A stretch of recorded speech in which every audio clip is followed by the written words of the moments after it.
Sob a proteção de Deus, eu declaro aberta a presente sessão ordinária da Assembleia Legislativa.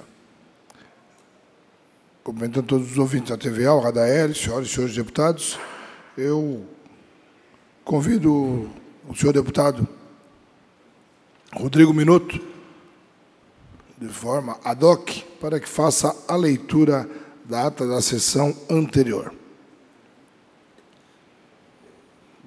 Bom dia, senhores deputados, deputadas, senhor presidente e a todos que nos acompanham pela TVA. Ata da 47ª sessão ordinária da 4ª sessão legislativa da 18ª legislatura da Assembleia Legislativa do Estado de Santa Catarina, realizada em 16 de maio de 2018, sobre a presidência do deputado Silvio Drevik, e as secretarias deputados Kennedy Nunes, Dirce Heitscheid, Maurício Scudilac. Às 14 horas do dia 16 de maio do ano de 2018, nesta cidade de Florianópolis, capital do estado de Santa Catarina, reuniu-se a Assembleia Legislativa em sessão ordinária. Havendo quórum regimental, o senhor presidente declarou abertos os trabalhos e convidou a senhora deputada Dirce Heitscheid, segunda secretária, para proceder à leitura da ata da sessão anterior, que na sequência foi aprovada sem restrições. Expediente. O senhor presidente solicitou que se procedesse à distribuição breves comunicações. Ocuparam a tribuna os senhores deputados Antônio Aguiar, Maurício Scudilac e a senhora deputada Luciane Carminati. Grande expediente. Neste horário, destinado aos partidos políticos, ocuparam a tribuna os senhores deputados Jean Kuhlmann, Ada De Luca e Neudi Sareta. Ato contínuo, o senhor presidente suspendeu a sessão até às 16 horas. Reaberta a sessão, o senhor presidente adentrou no próximo horário. Ordem do dia. Após ser discutido pelos senhores deputados Fernando Coruja, Kennedy Nunes, Milton Obos, Valdir Cobalcini, Dr. Vicente Caropreso, Carlos Chodini e a senhora deputada Luciane Carminati, foi aprovado em turno único o projeto de conversão em lei da medida provisória número 0217/2017.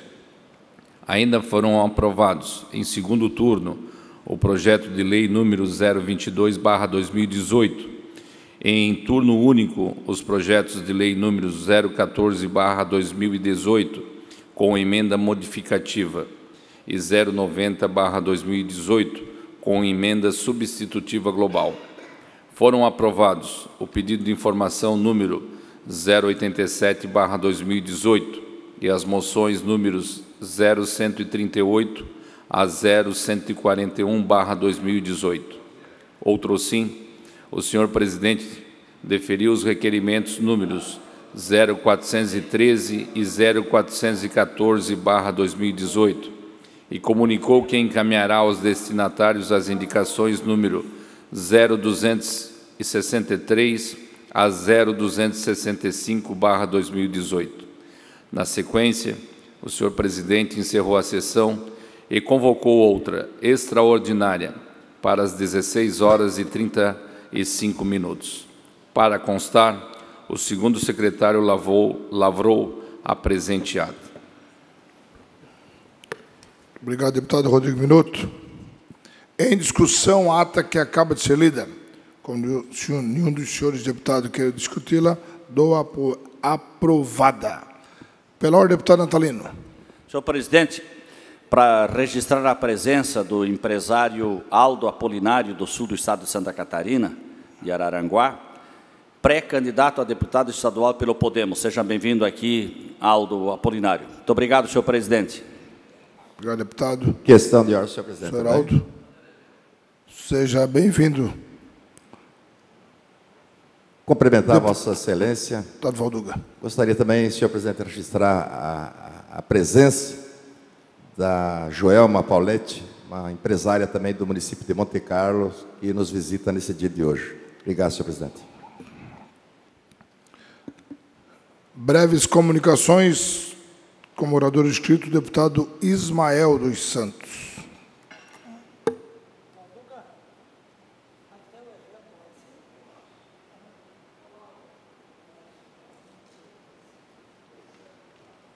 Senhor presidente, senhores deputados, nossos amigos da TV Legislativa, Rádio Alesc, eu, como presidente da Comissão de Combate e Prevenção às Drogas, preciso sinalizar um tema nesta manhã, mais uma vez relacionado à questão da liberação da maconha.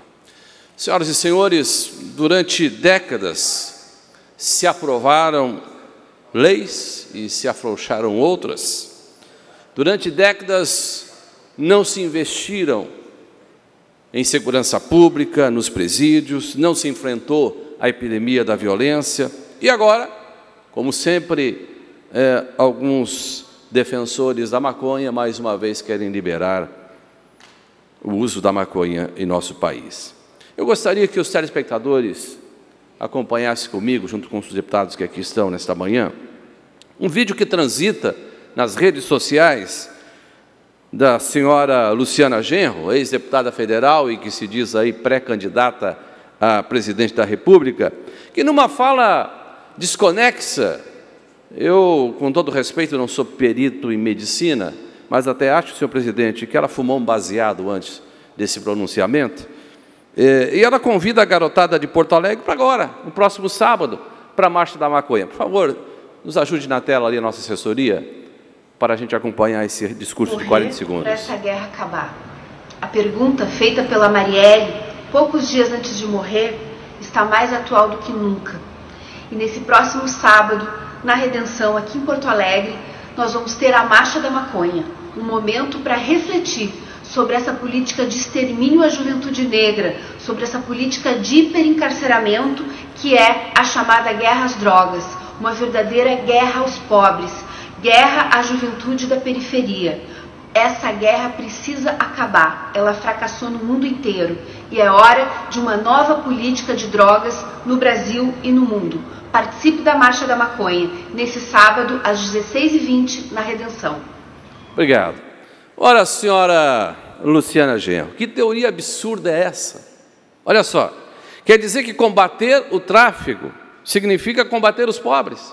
Essa é a teoria da senhora Luciana Genro. Combater o tráfico significa combater os pobres. Nem Karl Marx, que disse de forma absurda também que a solução para o mundo era abolir a família tradicional, está lá no Manifesto Comunista, para quem ainda não leu, mas nem ele conseguiu trabalhar, arquitetar uma teoria tão absurda quanto essa da Luciana Genro. Ora, a guerra contra as drogas, nós vamos vencer, é pela educação, é pela prevenção, não é pela liberação. Por isso nós somos contrários à liberação da maconha, e aqui já temos colocado em diversas ocasiões as razões pelas quais nos colocamos fazendo contraponto à liberação das drogas, mas podemos citar a questão da saúde. A medicina é explícita sobre os males, os danos da maconha, desde um simples lapso de memória até a esquizofrenia, a porta para as outras drogas. E aqui cabe uma indagação: quem é que paga a conta? No final do processo, quem paga a conta é o cidadão pagador de impostos, pois é o SUS, lá no SUS, que a maioria dos usuários acaba buscando tratamento pelos males provocados pela cannabis. É preciso lembrar que a maconha alimenta o crime. O usuário tem o direito de fazer o que quiser com o seu corpo, usar a droga que quiser. Agora, ele deve ter a consciência que quando ele fuma o seu baseado, ele está alimentando uma produção criminosa. Acrescente-se a essas razões o fato de que países desenvolvidos, e eu estive lá na Holanda, estive em Portugal, onde esse debate está bem mais avançado, o consumo da maconha para fins recreativos está cada vez mais restringido, porque se degradou áreas urbanas quando se buscou a liberação. Portanto, lá o ideal agora é restringir os espaços e não ampliar as fronteiras do consumo. Se isso não bastasse, é preciso repetir: as drogas alimentam o tráfico e este a violência. Quem tiver dúvida, dê uma olhadinha no Uruguai, onde foi estatizada a maconha. No último ano, a violência disparou 30%. Dados do jornal É o País, 30%. Depois da estatização da maconha no Uruguai, nosso país vizinho aqui. E eu chamo a atenção para outra falácia. A legalização não vai eliminar o tráfico. De fato, os traficantes sempre terão um produto mais barato para vender na próxima esquina. Eu preciso concluir e eu vou reprisar aqui uma convicção que já expus por inúmeras vezes nesta tribuna. Para mim, a maconha é o jardim de infância do crack. Repito, a maconha é o jardim de infância do crack. Por isso, senhora Luciana Genro, em vez de convocar nossos jovens para a Marcha da Maconha, lá em Porto Alegre, vá conhecer o drama da família de um viciado. Vá a uma comunidade terapêutica. Sim, porque onde está o vício, está a violência. E onde reside o vício, reside a destruição, a tragédia, a perca de valores, o ilícito, a morte. Por isso, estamos aqui para mais uma vez hastear essa bandeira dizendo não às drogas e sim à vida. Obrigado, senhor presidente.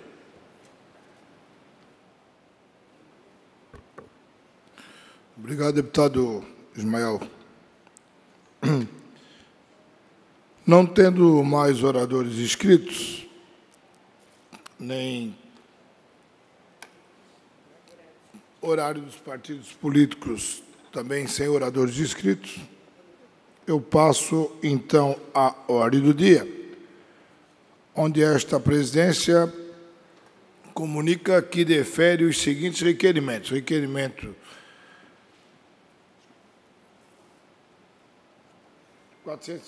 415/2018, tendo como autor o deputado Darcy de Matos.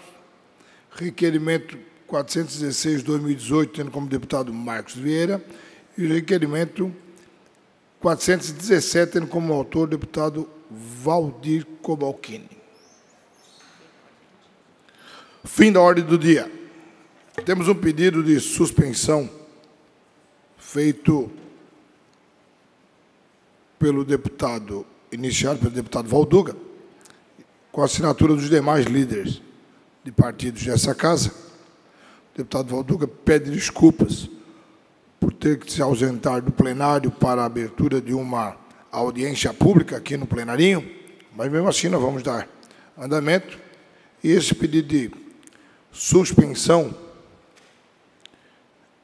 para que o senhor Neuci Paskoski, presidente do Sindicato dos Empregados em Empresas Prestadoras de Serviços de Asseio e Conservação no município de Florianópolis, para que, a fim de falar sobre o Dia do Trabalhador em asseio e conservação e doenças que afetam a saúde dos trabalhadores. Então, está suspensa a presente sessão e eu convido o senhor Neuci para que possa fazer uso da palavra aqui da tribuna da Assembleia Legislativa.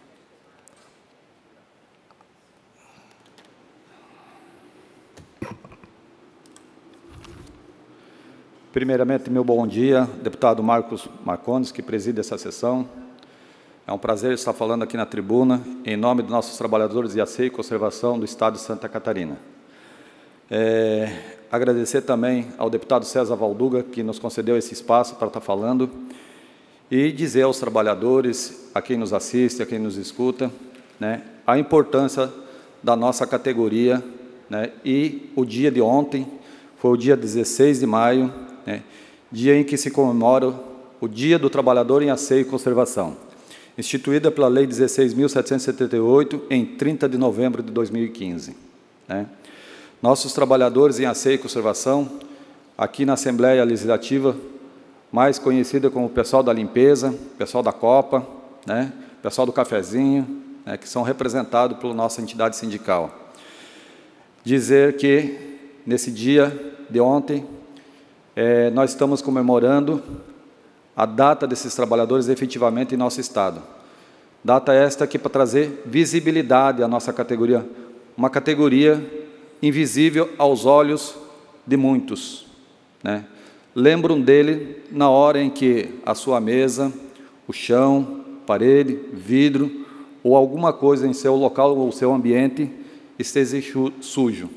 Aí o trabalhador da limpeza, ele é lembrado.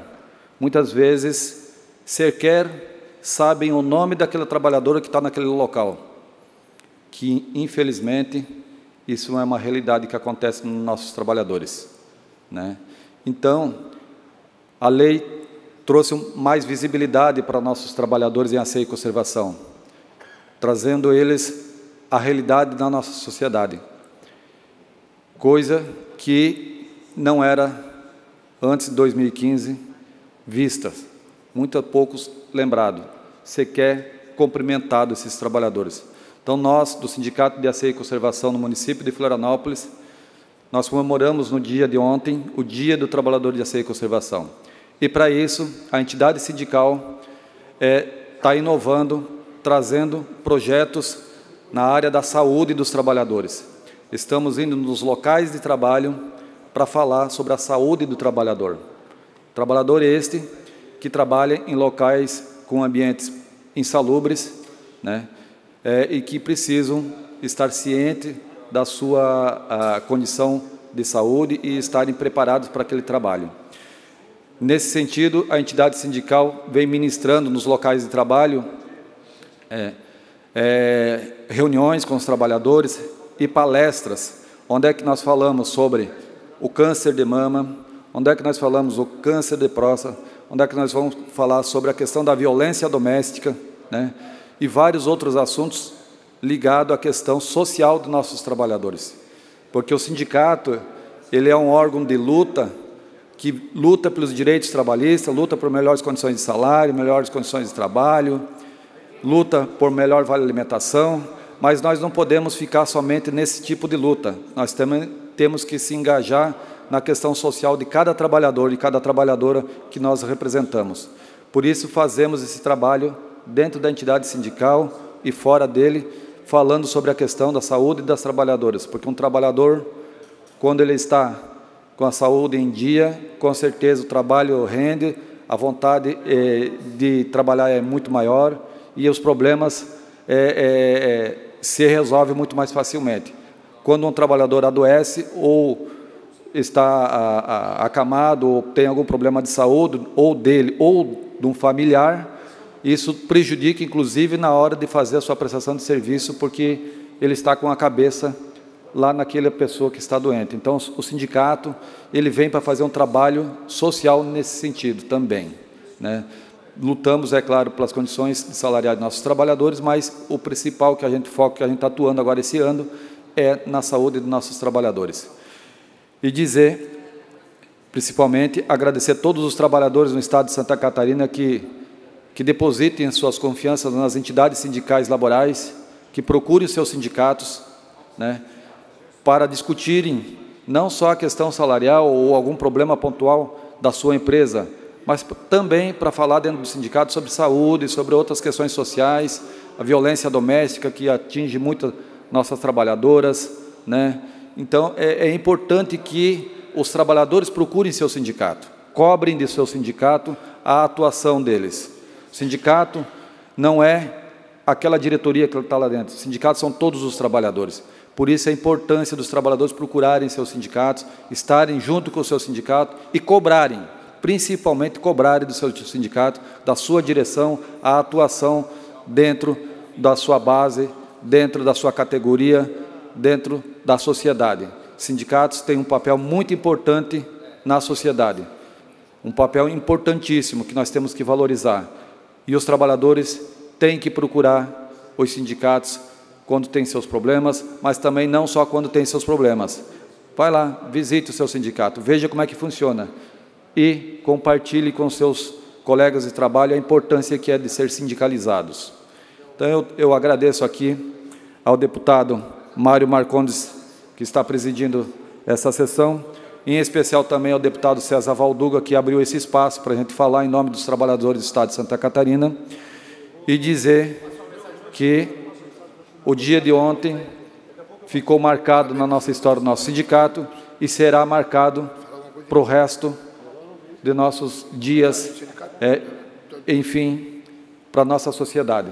Nosso muito obrigado e agradeço o espaço aqui oportunizado à nossa entidade sindical. Muito obrigado, senhores. Obrigado, Neuci. Pode permanecer aí, Neuci. Pela ordem, senhor presidente. Neuci, obrigado aí pelas suas explanações e conhecimento do nosso trabalhador. E você muito bem colocou, né? São pessoas que vivem com a gente o dia inteiro, todos os dias, em qualquer lugarzinho. Né? Seja no cafezinho, na limpeza dos vidros, na limpeza das nossas salas, das nossas mesas. Enfim, são pessoas que podem, às vezes, passar despercebido. Mas se nós olharmos com um pouquinho só de atenção, a gente vai ver ao seu redor que tem sempre a participação de um empregado no asseio e de conservação. Muito obrigado aí pela sua presença. Pela ordem, deputada Dirce. Eu gostaria de parabenizar o Neuci, né? Neuci, presidente do sindicato, por trazer esse tema e pela valorização das pessoas que muitas vezes são invisíveis, né? Mas que sem essas pessoas, a gente, com certeza, teria muita dificuldade, por isso nós temos que parabenizar pelo tema, pelo dia de ontem, e nos colocar cada vez mais no sentido de valorizar essa profissão, de valorizar esses profissionais, fazendo com que a gente possa, juntamente com os demais parlamentares, procurar sempre políticas públicas no sentido de poder proporcionar a eles mais qualidade de vida, mais felicidade, mais dignidade. Muito obrigada e parabéns. Nós que agradecemos, deputada. Obrigado, deputada Dirce. Pela ordem, deputado Rodrigo Minuto. Senhor presidente, quero aqui saudar, cumprimentar o presidente Neuci pela sua presença, pela essa divulgação que tem sido feita não somente aqui nessa Casa Legislativa, mas por todo o Estado de Santa Catarina. E cumprimentar aqui, em seu nome, todos os trabalhadores e trabalhadoras do ramo do asseio, conservação e limpeza e todos os trabalhadores do nosso Estado de Santa Catarina que demonstram com muita força e vigor o desenvolvimento do nosso Estado. Também a todos aqueles colaboradores dessa Casa Legislativa que prestam excelente serviço, seja na área da limpeza, da conservação, da manutenção dessa casa, até mesmo os nossos colegas aqui que servem um cafezinho aos deputados, a simpatia, a alegria de poder estar aqui trabalhando, dando sustento para a sua família e carregando a sua bravura de luta do seu trabalho. E você, em nome de toda a diretoria, também meus cumprimentos pelo excelente trabalho que vocês vêm desenvolvendo no Estado, junto com a classe empregadora.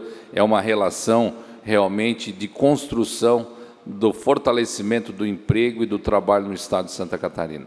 Parabéns a todos, sucesso, conte conosco e estamos aqui sempre na defesa da luta dos direitos dos trabalhadores e trabalhadoras do nosso Estado de Santa Catarina.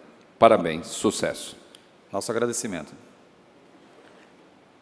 Queremos agradecer a sua presença, Neuci, nos colocar cada vez mais à disposição, essa casa à disposição. E agora, então, vamos, não sei se você queria se pronunciar para finalizar. Não, só agradecer mesmo a oportunidade de a gente poder falar em nome dos trabalhadores e parabenizar essa classe trabalhadora que é muito importante para a nossa sociedade. Obrigada. Nesse momento, nós vamos reabrir a sessão e entraremos no horário das explicações pessoais, com a palavra o deputado Mário Marcondes, por 10 minutos.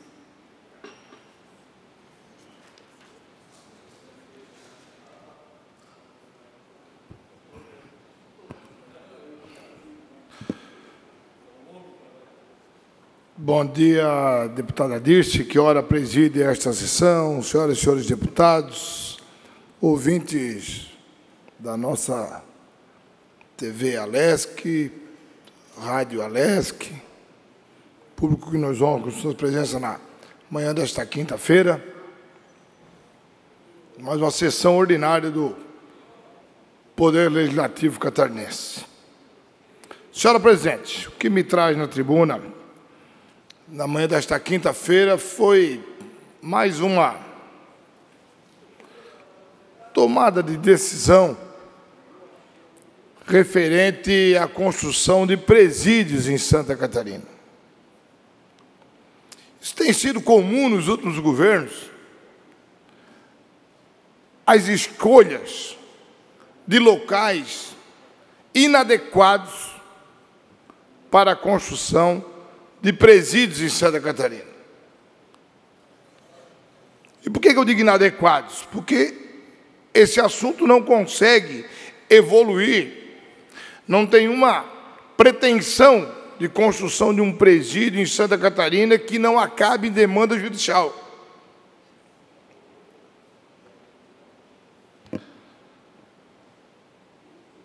Tivemos problema de Maruí, tivemos o problema de Tijucas, recentemente Biguaçu, e agora, por último, na minha cidade de São José, através de uma decisão do Poder Judiciário catarinense, determinando que São José tenha que construir um centro de triagem. E aqui eu gostaria de abrir um parênteses. Eu compartilho da ideia, comungo da ideia de que cada município deveria ter o seu presídio. Mas, infelizmente, no sistema jurídico de execuções penais do Brasil, não nos permite isso. Então, se tomou como base as comarcas, que em cada comarca deveria ter um presídio ou adequação de sistema, pelo menos, em triagem de presos. E esse assunto acaba nunca evoluindo e chegando no finalmente, ou seja, da construção de um presídio. E por que que os municípios relutam na construção dos presídios? Porque, juntamente, vem muitos problemas.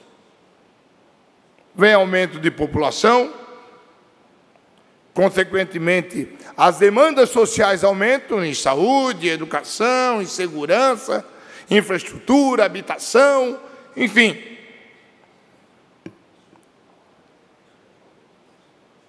O governo do Estado de Santa Catarina, ainda então, o governo Colombo, resolveu construir um centro de triagem numa área industrial de São José. Área industrial que a 500 metros está um bairro chamado Fazenda Santo Antônio, Fazenda do Max, um bairro extremamente, vamos dizer assim, pacato, tranquilo, calmo. Muitas pessoas que ali nasceram e ainda estão ali com as suas famílias. Muitas pessoas que vieram de outros municípios, Antônio Carlos, governador Celso Ramos, Palhoça, que residem neste município hoje, nesse bairro. Bairro esse que é aquele ali em frente ao shopping, o Continente, o maior shopping do sul do Brasil. Bem, com a decisão do Poder Judiciário determinando, eu, de imediato, fui falar com o doutor Eduardo Pim Moreira, relatando a ele a situação e dizendo que ali é o absurdo do absurdo construir um centro de triagem num bairro daquele ali, num terreno extremamente pequeno, onde as paredes vão ficar dentro da casa do vizinho. E se o cara fugir dali, claro, ele vai ter um lugar bom, ele vai direto para o shopping.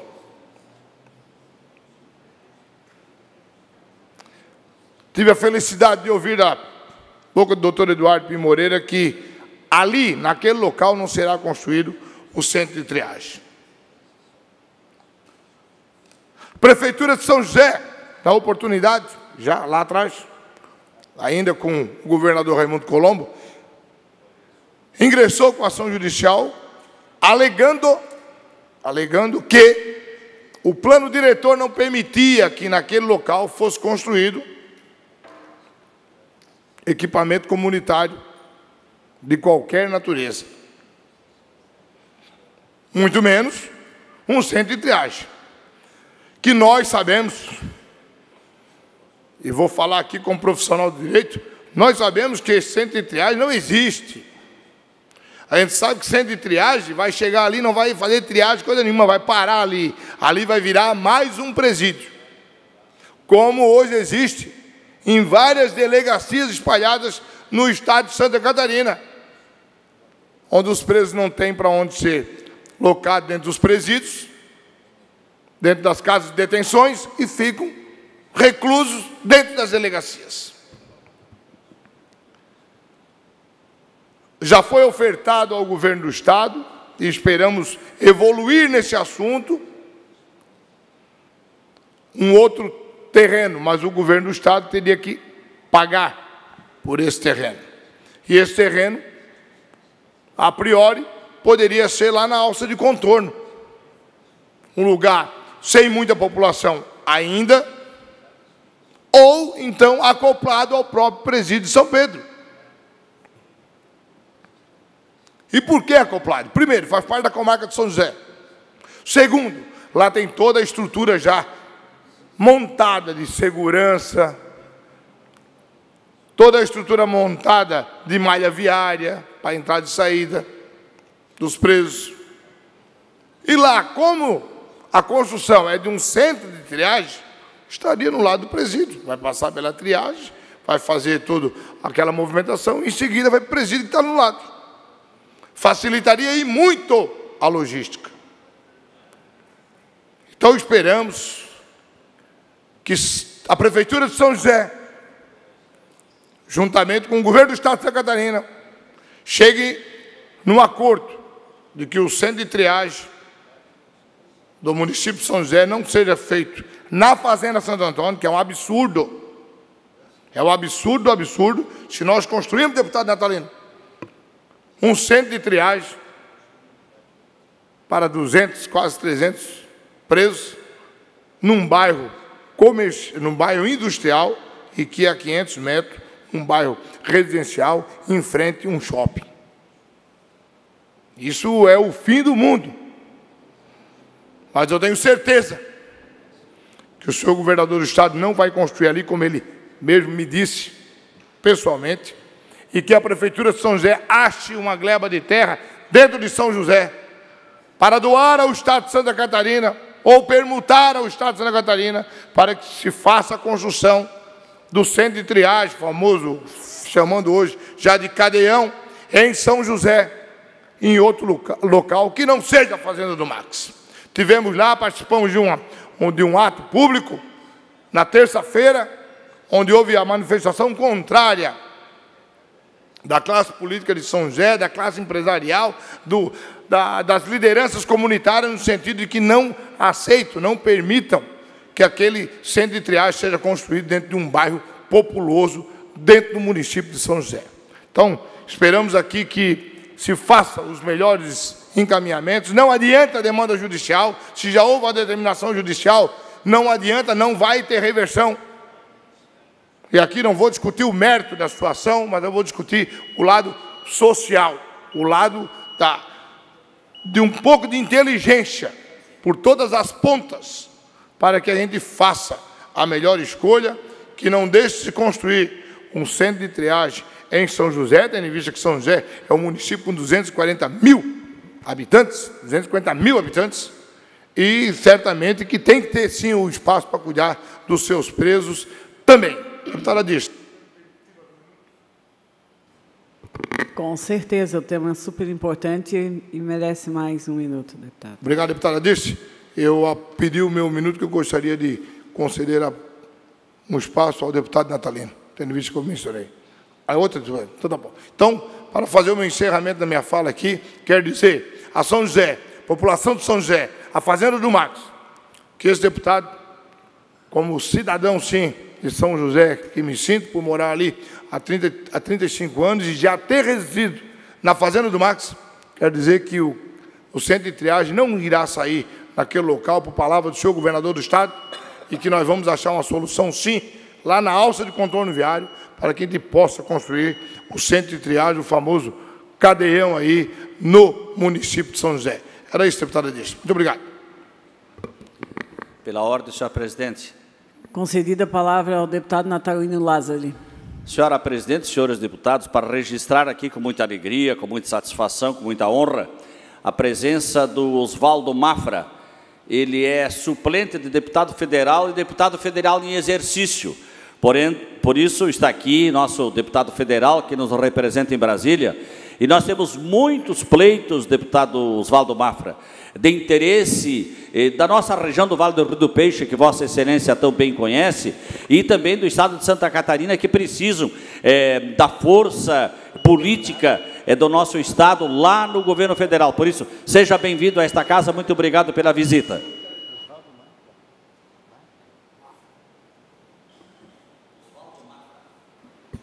Seja bem-vindo, meu amigo Mafra. Sucesso. Lá naquele parlamento, eu sei que Brasília hoje não está muito calmo, mas eu tenho certeza que com a sua inteligência, a sua sabedoria, aquele parlamento terá bons debates. Com a palavra em explicações pessoais, o deputado Valmir Comim. Senhor presidente, Mário Marcondes, que preside essa sessão, senhores deputados, senhoras deputadas, amigos da TVL, nossa Rádio Alesc Digital, saudar aqui também o eminente deputado Mafra, Oswaldo Mafra, do Solidariedade, que nos prestigia, né, com sua honrosa presença no Parlamento na manhã dessa quinta-feira. Bem-vindo a essa casa. Senhor presidente, amanhã, dia 18 de maio, é quando se celebra o Dia Nacional de Combate ao Abuso e à Exploração Sexual de Crianças e Adolescentes. Entenda por que é importante estar atento aos sinais de alerta. A data 18 de maio foi instituída como Dia Nacional de Combate ao Abuso e Exploração Sexual de Crianças e Adolescentes. O assunto que normalmente desperta repulsa e emoções intensas merece atenção para que seja adquirida a conscientização necessária para o combate desse tipo de violência, prevenindo vidas, zelando pelo desenvolvimento e proteção das crianças e adolescentes e responsabilizando os autores da violência. Infelizmente, a violência, que pode se tornar um marco impeditivo no desenvolvimento, é mais frequente do que as pessoas imaginam.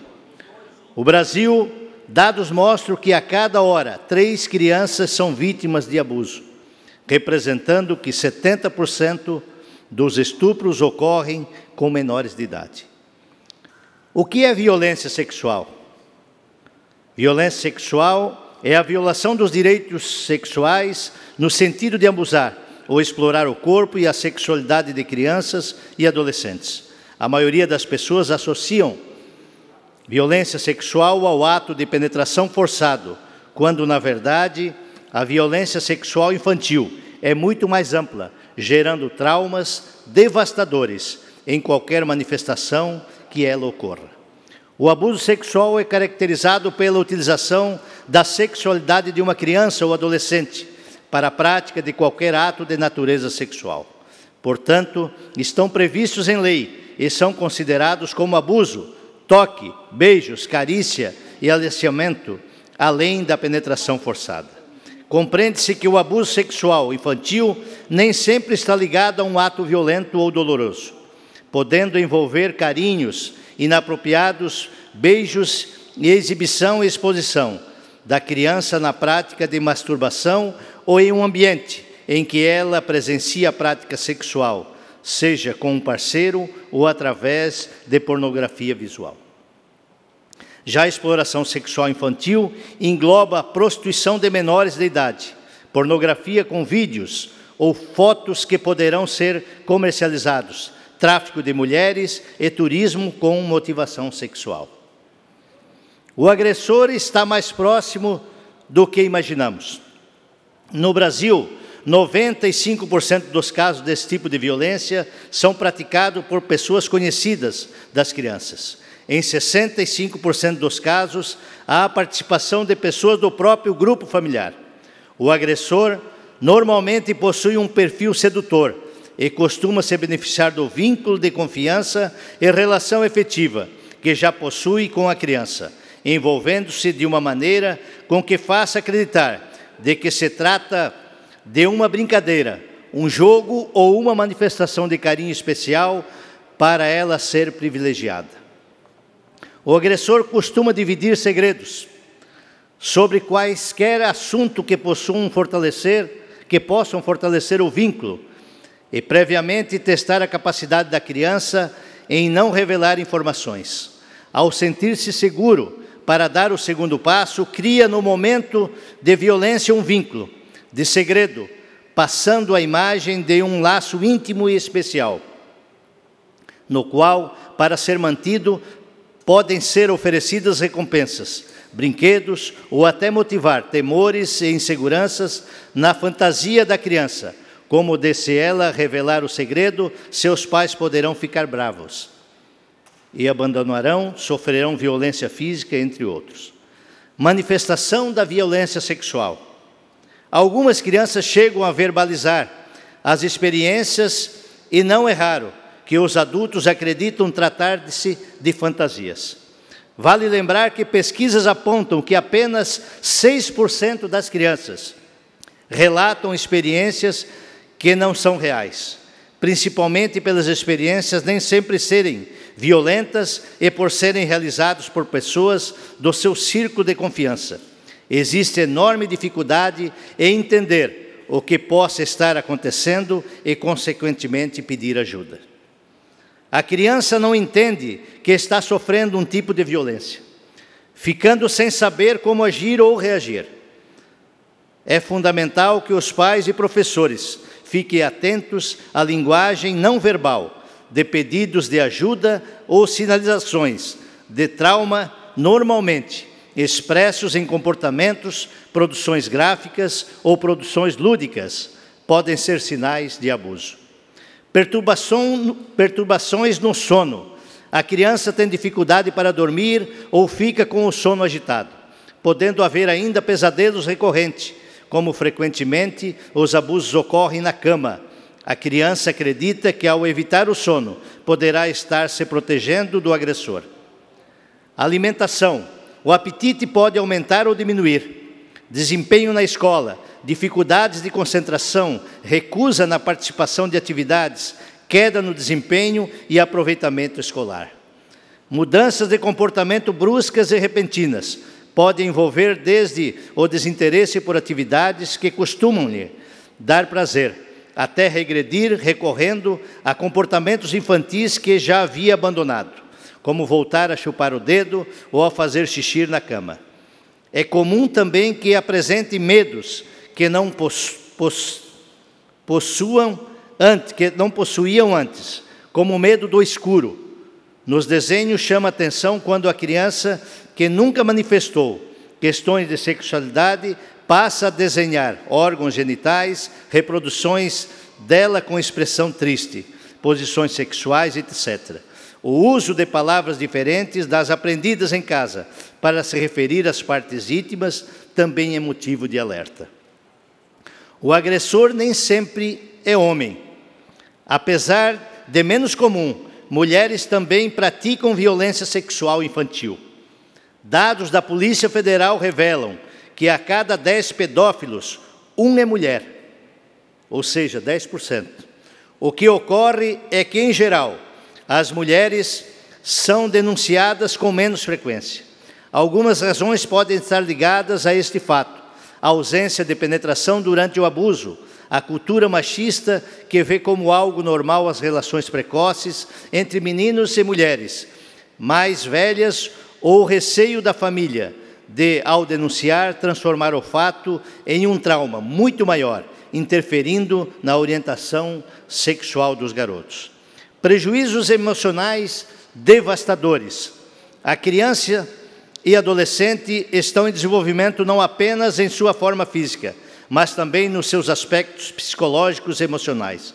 Vivenciar um trauma como este pode impactar de maneira devastadora a sua integridade. O abuso sexual infantil pode desencadear o desenvolvimento de transtornos de personalidade, quadros graves de depressão ou ansiedade, transtorno de estresse pós-traumático, autoimagem prejudicada, dificuldade em se vincular efetivamente, estabelecendo relações de confiança e também mobilizar um enorme sentimento de culpa, ligado ao fato de guardar um segredo. Em momentos futuros, ao recuperar memórias do trauma, sentir-se impotente, vulnerável, conivente e até mesmo repulsa por qualquer sensação corporal prazerosa que possa ter ocorrido naquele momento de inocência.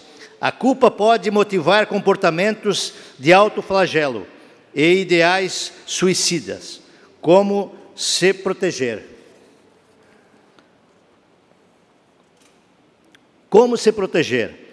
Antes de mais nada, a prevenção começa ao se estabelecer uma base de confiança e segurança sólida da criança com os pais. Agressores sexuais tendem a buscar um perfil de crianças que sofram de baixa autoestima e insegurança, por serem mais manipuláveis. Quando a criança possui uma boa relação com os pais, diminui a chance de ser vista como alvo fácil no olhar de um agressor. Compartilhe valores e informações sobre o próprio corpo. Com linguagem acessível, alerte a criança de que ninguém, sequer pessoas do seu grupo familiar, possuam liberdade para acariciar suas partes íntimas.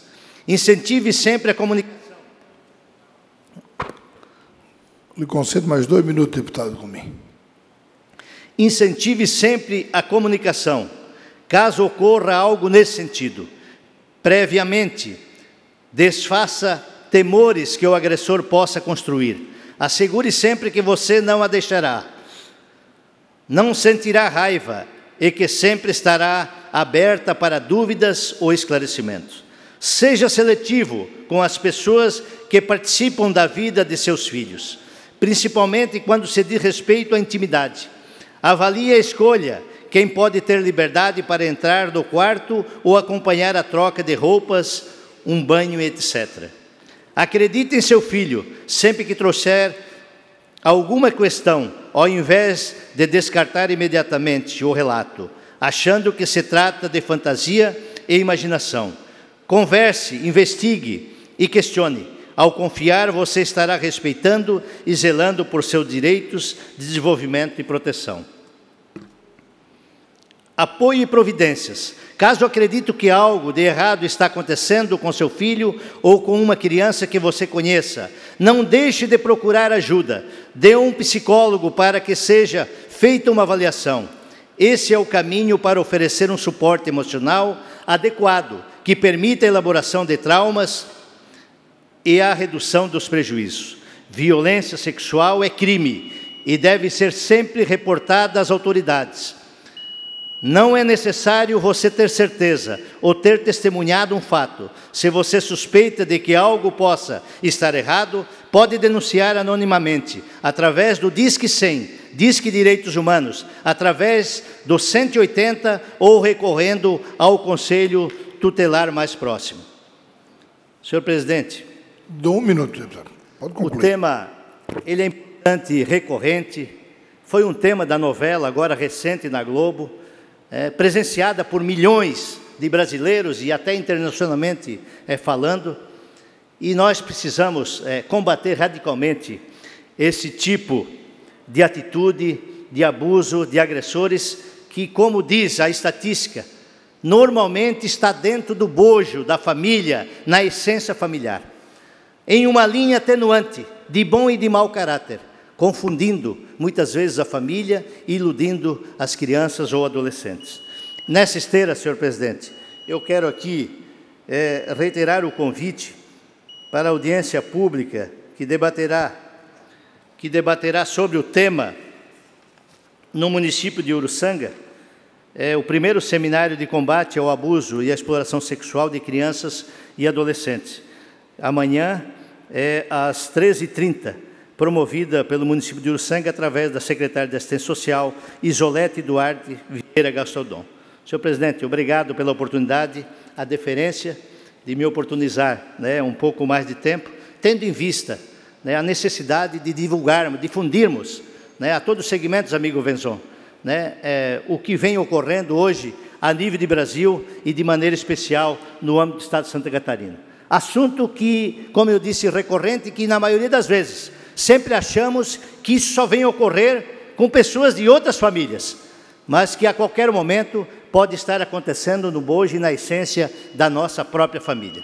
Era isso, senhor presidente, senhores deputados. Obrigado pela oportunidade. Obrigado, deputado Comim. Ainda em explicações pessoais, com a palavra o deputado Serafim Wenzon. Pelo que lhe concedo 10 minutos, deputado.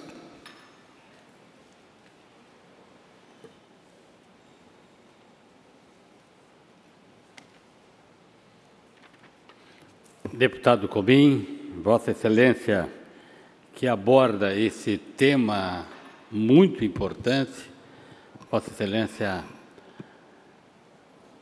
que foi secretário da Assistência Social, Trabalho, Habitação, e justamente conviveu por esse último ano mais perto com todas essas questões sociais e também no abuso sexual de crianças e adolescentes.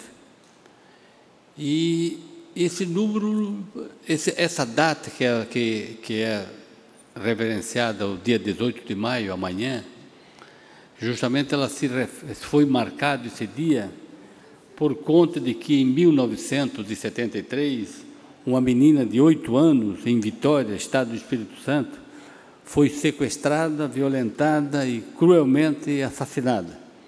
O seu corpo apareceu 6 dias depois, carbonizado, e os seus agressores nunca foram identificados.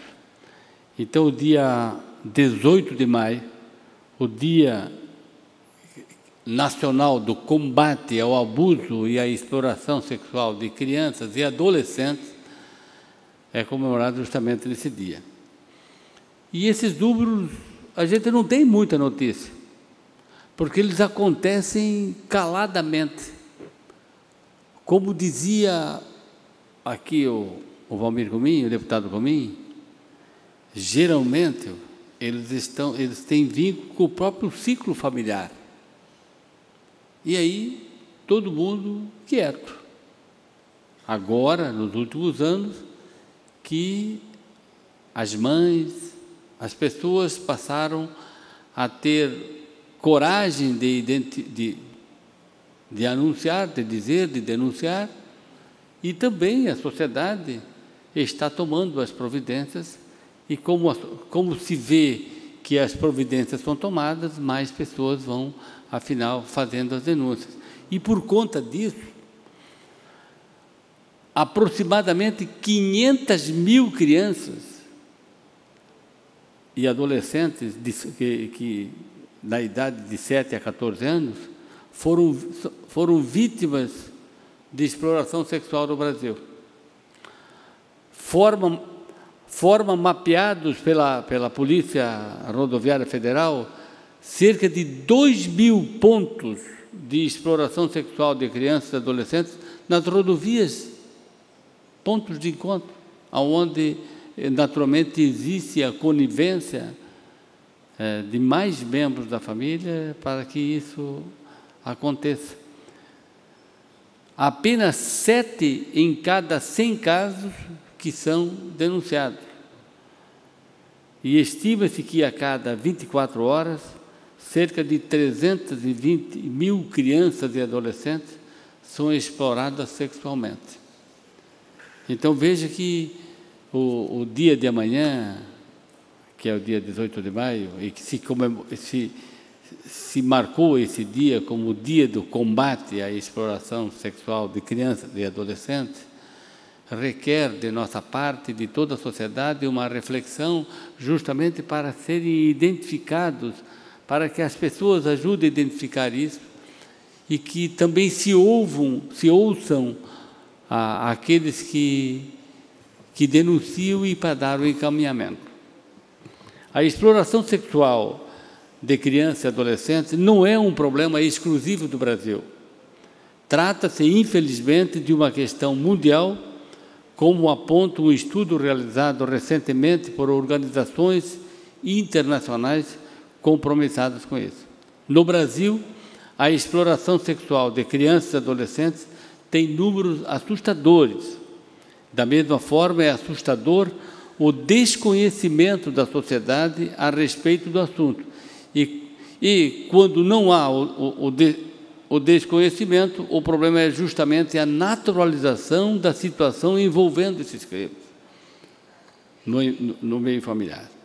Estima-se, como nós dissemos, que a questão aflija cerca de 500 mil de meninas e meninos que são submetidos a uma vida indigna, o que gera consequências traumáticas para cada uma delas.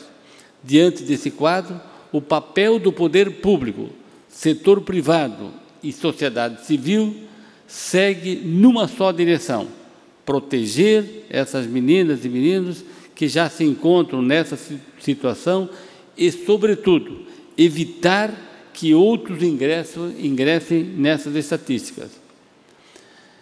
E violência sexual, justamente, é uma situação em que a criança ou adolescente é usado para prazer sexual de uma pessoa, geralmente, mais velha.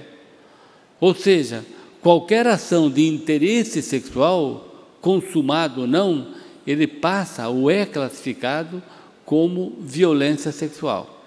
É uma violação de direitos sexuais das crianças e adolescentes, porque abusa e explora do corpo e da sexualidade, seja pela força ou de outra forma de coerção, ao envolver crianças e adolescentes sem atividades sexuais impróprias para a idade, ou de seu desenvolvimento físico, psicológico e social. A violência sexual pode ocorrer essencialmente de duas formas distintas. O abuso sexual em si é qualquer forma de contato ou interação sexual entre um adulto e uma criança ou adolescente, em que o adulto possui uma posição de autoridade ou poder e utiliza-se dessa condição para a sua própria estimulação sexual da criança ou do adolescente, ou ainda de terceiros, podendo ocorrer com ou sem contato físico. Já a exploração se caracteriza pela utilização sexual de crianças e adolescentes com a intenção de lucro, ou seja, financeiro ou de qualquer outra espécie. São 4 formas em que ocorre a exploração sexual: em redes de prostituição, pornografia, redes de tráfico e turismo sexual.